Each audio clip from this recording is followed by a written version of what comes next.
Creativity and inspiration can't be manufactured. There's no inspiration switch. You have to be in the moment, hopefully catching it as it flows from the deep trenches of your heart through your fingers, making contact with your instrument. But while you can't turn it on at will, you can facilitate its flow to make it easier. Technology's role in musical endeavors has always been and will always be a servant to inspiration. By having the right tools at the right time, you make yourself much more attuned to inspiration when it strikes. And that's what I think lies at the heart of the experience playing a Yamaha TransAcoustic guitar. Their official marketing blurb says, playing guitar in a great sounding room is the most inspiring, engaging playing experience imaginable. Far more enjoyable than in a dry sounding room like a lounge, office, or den. Today, I want to make some observations about the guitar through the lens of inspiring inspiration. After all, if this is the goal, to make you enjoy the playing process that much more, to make you more inspired, then let's see if the Yamaha TransAcoustic meets those goals. First with the pros, then the cons. And before we go on, I need to disclose that this is not a sponsored review. Yamaha isn't paying me and I won't get to keep the guitar. I was asked to provide feedback on it and they didn't have a say in how this review was drafted. All these opinions are my own. With that out of the way, let's get back to it. Number 1, it has fantastic build quality as an acoustic guitar. At the fundamental level, an instrument that inspires you has to be one that makes a connection with you without any hindrances. You shouldn't be fighting it due to poor workmanship like uneven frets, dead spots, an unstable neck, and so on. And in general, Yamaha makes decent guitars. I don't have any major complaints about it, and mind you, this guitar was sent to me out of the box, no servicing or setup was done to it. Chords and single note lines resonate with clarity and articulation. The action is a little on the high side, but I do expect this on an acoustic. Surely you don't expect an Ibanez Shred guitar level of action, do you? And I share in the sentiments expressed by Red Shawl and Chris Buck. Why aren't more people playing Yamaha guitars?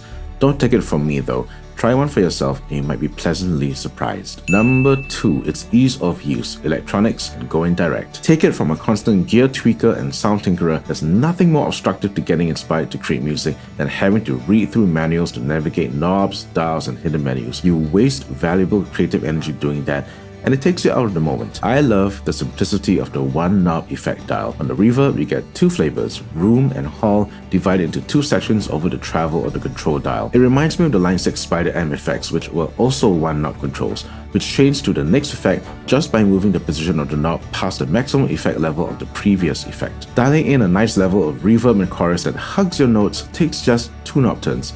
You don't know anything about the mix, decay, depth, and rate settings. You trust that they're appropriate for the job. And I think, yes, they do sound good at whichever position of the knob they're on.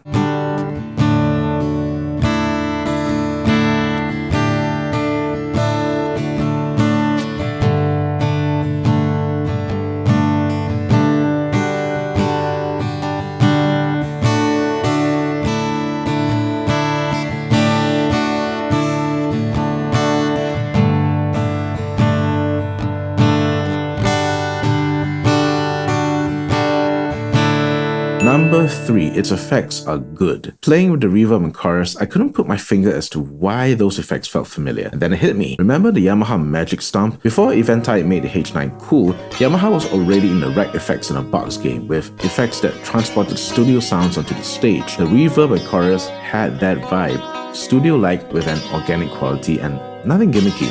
Sometimes these built-in effects can sound like you're playing a toy, but I don't get that sense with these at all. I can seriously see myself using these effects in any of my audio productions. Before we carry on, remember to hit those like, subscribe, and bell icons if you found this content useful. It lets me know that this is relevant for you, YouTube pushes it out to more people, and it supports the channel. Thank you so much. I appreciate you.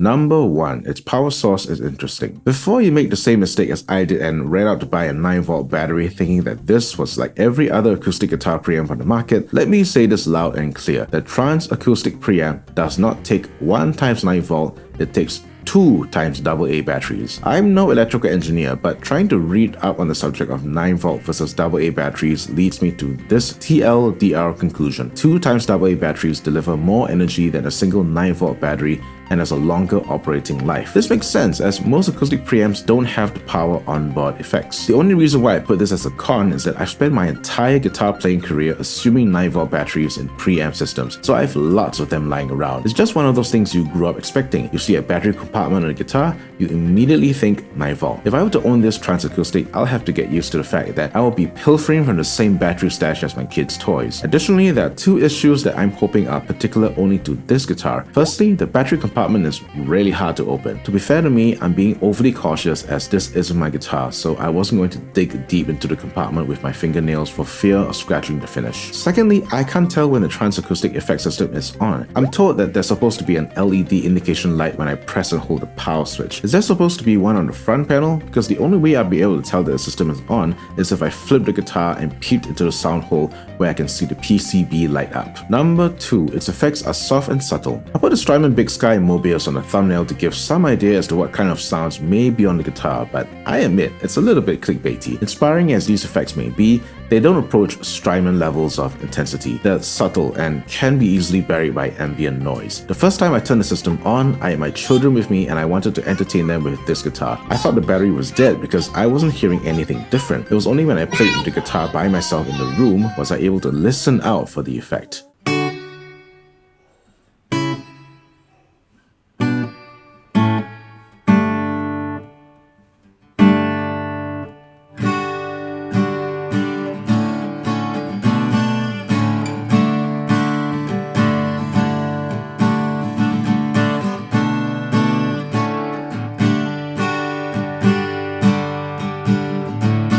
If you're playing this for live gigs, I think you can save yourself some battery power by disabling the reverb, as it's not going to make an audible difference. In fact, as I discovered while using this at a gig located in a small shop house with a tall ceiling and a hard tiled floor, the reverb makes the acoustic tone muddy and muffled.